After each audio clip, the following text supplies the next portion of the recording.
It's interesting how I think God puts things together, because the lectionary texts for the next couple weeks kind of follows with what I wanted to start talking about these coming weeks and what we talked about last week. But I want to start with reading Psalm 139. And Psalm 139 is one that a lot of people know, and it's a psalm of David, and it says this: "You have searched me, Lord, and you know me. You know when I sit and when I rise. You perceive my thoughts from afar. You discern my going out and my lying down. You are familiar with all of my ways. Before a word is on my tongue, you, Lord, know it completely. You hem me in behind and before, and you lay your hand upon me. Such knowledge is too wonderful for me, too lofty for me to attain. Where can I go from your spirit? Where can I flee from your presence? If I go up to the heavens, you are there. If I make my bed in the depths, you are there. If I rise on the wings of the dawn, if I settle on the far side of the sea, even there your hand will guide me, your right hand will hold me fast. If I say, surely the darkness will hide me and the light become night around me, even the darkness will not be dark to you. The night will shine like the day, for darkness is as light to you.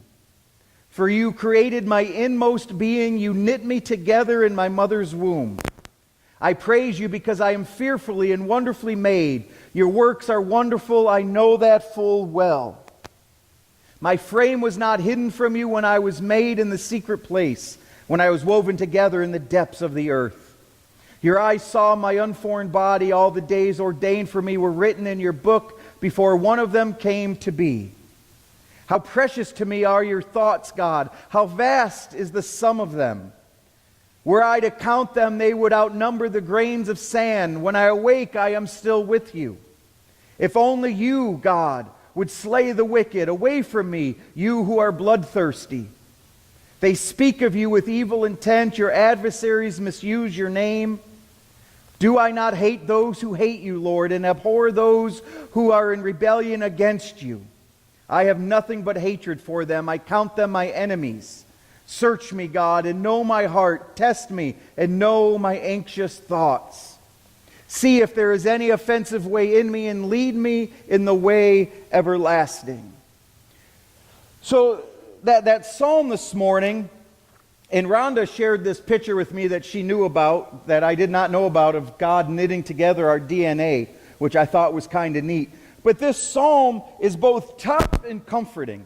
It's also a psalm that has different interpretations with it, because some people can read this psalm and there's whole theologies that are built around this psalm that shows us that God says that all of our days are ordained, and God knows everything about us, and God knows exactly what we're going to do, when we're going to do it, and what's going to happen to us. So that theology of determinism and all of that. But then you have other people that will interpret this psalm and say, well, no, this is just David being poetic, and in poetry you use metaphors and you try to describe things in a way that you can understand, even though the topic is unimaginable and we can't think about it. So there's different ways.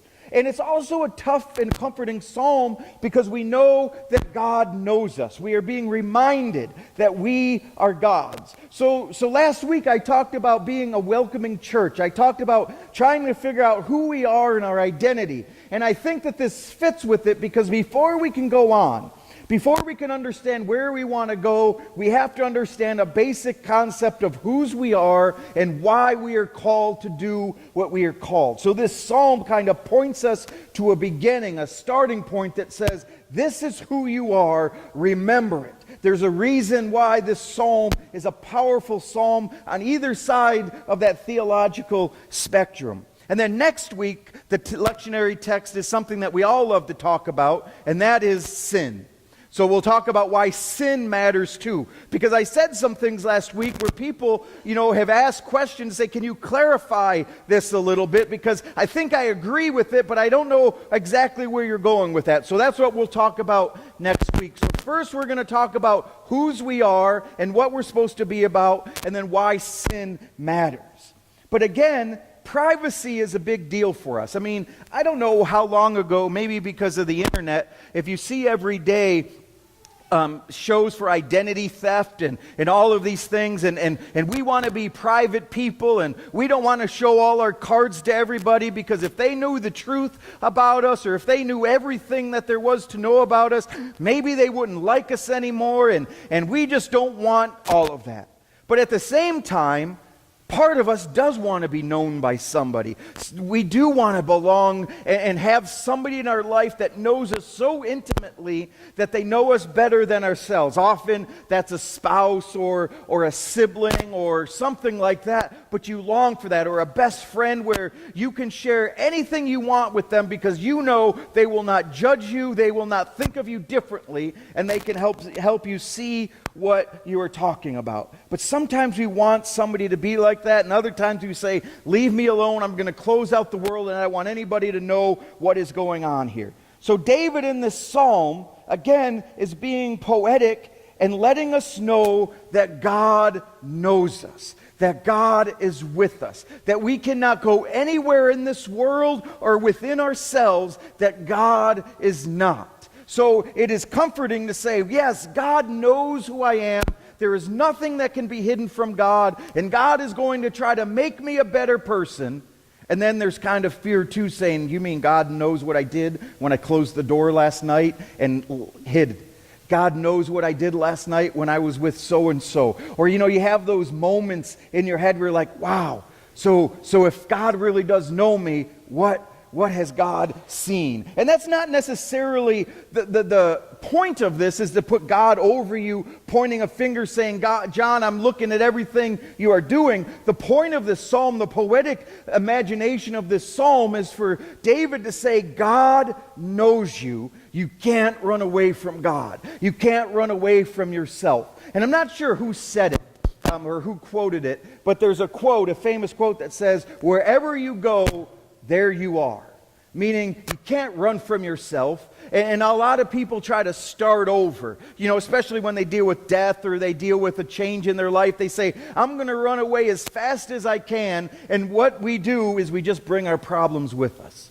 Like wherever we are there. And God is there. So it's poetic, trying to convey the unimaginable reach of God, knitting together. So like verse 16 that talks about how all the days of our lives were planned out. I don't necessarily interpret that as a literal interpretation. It's David saying that, yes, God knows that if you truly are a child of God and you sign up for this life of faith, God knows what we are supposed to be about and what we are due, and God is with us all of the way. But again, fear and anxiety that God knows us in our thoughts and we can't hide is a big deal. I remember growing up Catholic, and there's a different theology in Catholicism. And I remember I used to have to keep track of, and what I'm doing is a minor sin or a mortal sin?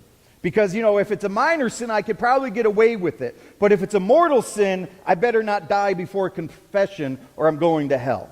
Right? I mean, that's how I thought as a little kid going to Catholic school and talking to the priests. And then I don't remember why, but there had to be, and my mother reminded me of this when our family was together. I think I was an altar boy when I was in 5th and 6th grade, right? And I remember I got in trouble a lot because I didn't take it very serious.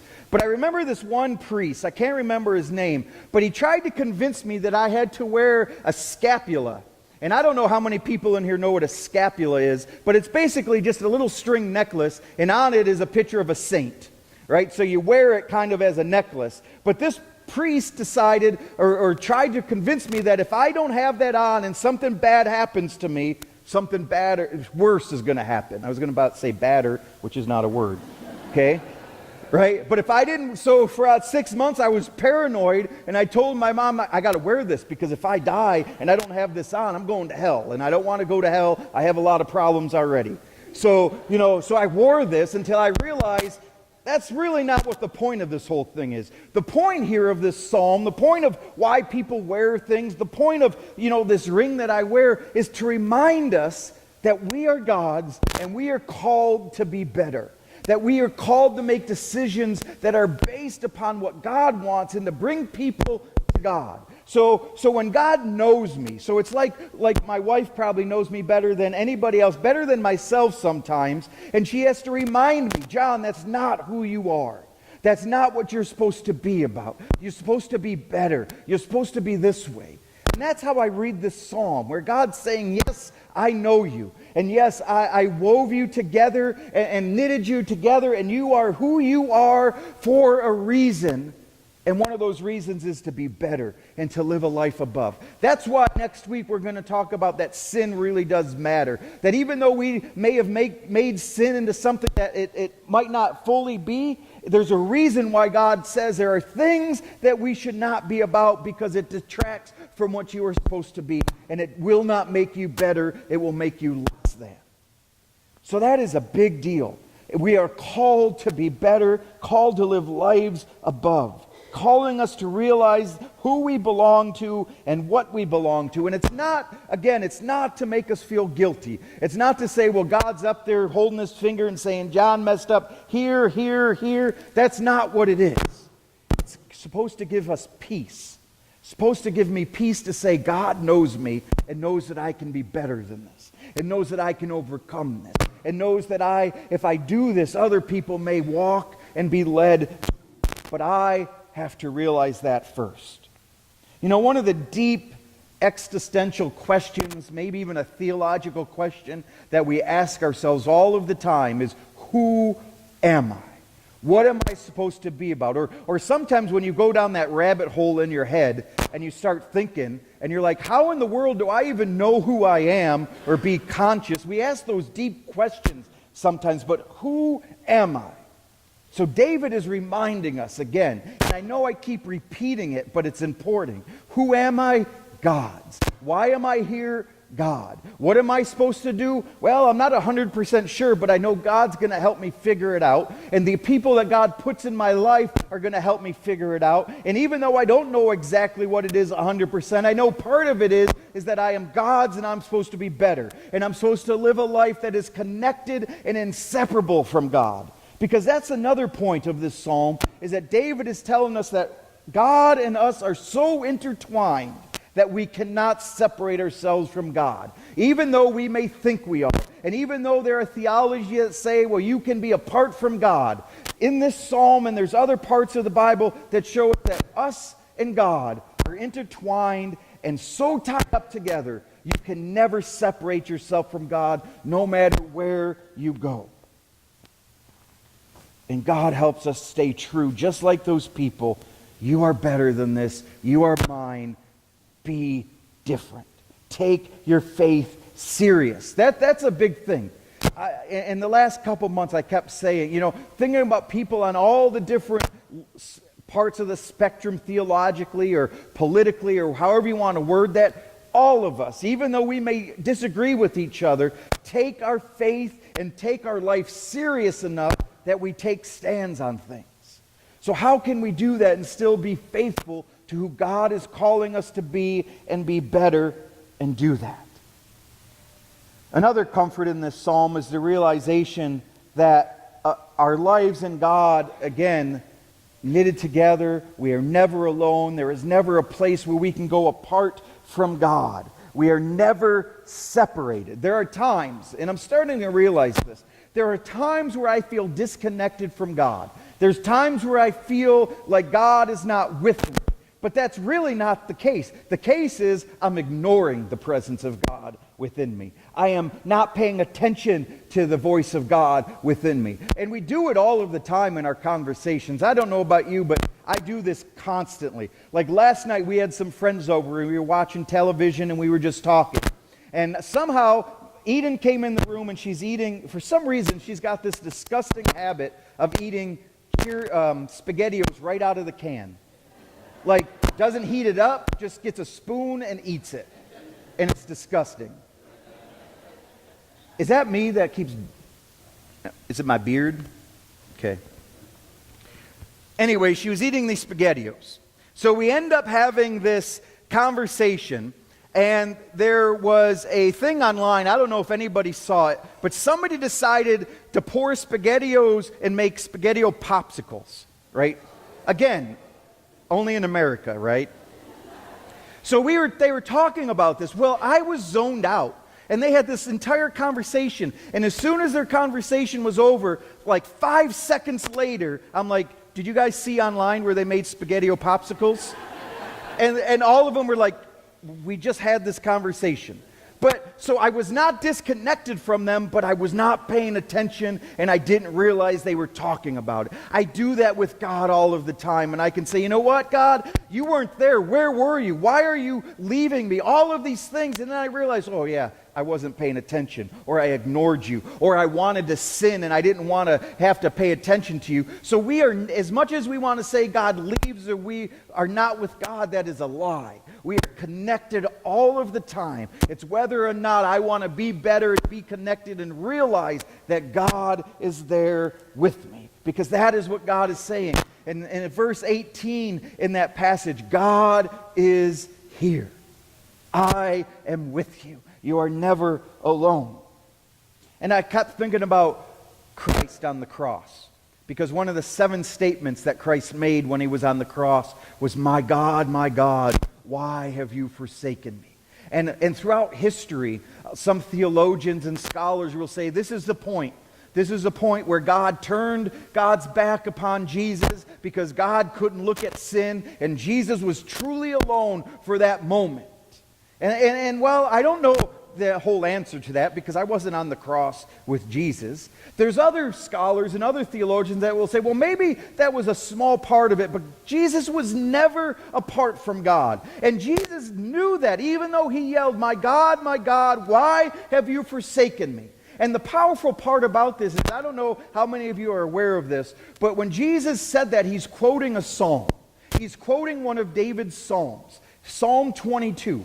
And in Psalm 22, David is saying, my God, why have you forsaken me? And all my enemies are about to defeat me. And that psalm is one where David says, my God is going to come through. Somehow, God's going to show up and be victorious in this. So when Jesus was quoting that psalm, I don't think Jesus was saying, well, God left. He's just saying, Lord, it is dark now, and it hurts, and I can't feel you, but I know somehow you are going to be here. It was a reminder. And we've talked before about how powerful the Psalms are because they go through the human emotions. And the good thing about the Psalms too, you have Psalm 22 where David yells out, my God, why have you forsaken me? Where are you? You left me. I'm going to die, but I have a trust that you're going to come. And what psalm follows Psalm 22? Right? The most famous psalm of all. Right? The psalm that says God is with us. No matter where I go, even if I walk through the valley of the shadow of death, God is with me. So Jesus said, my God, why have you forsaken me? I got caught up in the darkness. But then God still says, here I am. Here I am. So this morning, where we talk about our faith, where we talk about how we share our faith, when we talk about how we are welcoming or whatever we do, we start by saying, well, one, we do this because we are God's. We do this because we know this life is tough. It takes a lot out of us, but God is here. Even if I say, my God, why have you forsaken me? God's still going to whisper and say, I haven't. You just lost touch here. You're not paying attention. Because here I am. We are called to be better and live a life that draws us and others to God so that in the same breath again, we can yell at God and thank God because we know that God is with us even when things are tough. So this morning I want to close with reading 2 scriptures. And if you know these scriptures, read them with me. But we're going to start with Psalm 23. So if you'll read these as a call to faith, as just a reminder that God is with us. The Lord is my shepherd, and I lack nothing. He makes me to lie down in green pastures, and he leads me beside still waters. He refreshes my soul, and he guides me along the right paths for his name's sake. Even though I walk through the darkest valley, I will fear no evil, for you are with me, your rod and your staff, they comfort me. You prepare a table before me in the presence of my enemies. You anoint my head with oil, and my cup overflows. Surely goodness and mercy will follow me all the days of my life, and I will dwell in the house of the Lord forever. That was not the version I thought it was. But that song, it's dark. It's dark, but God is still with me. And I know that it's dark and God is still with me, and one day I will be with God. So it's this hope, it's hope all around. And then you've heard this passage too out of Romans.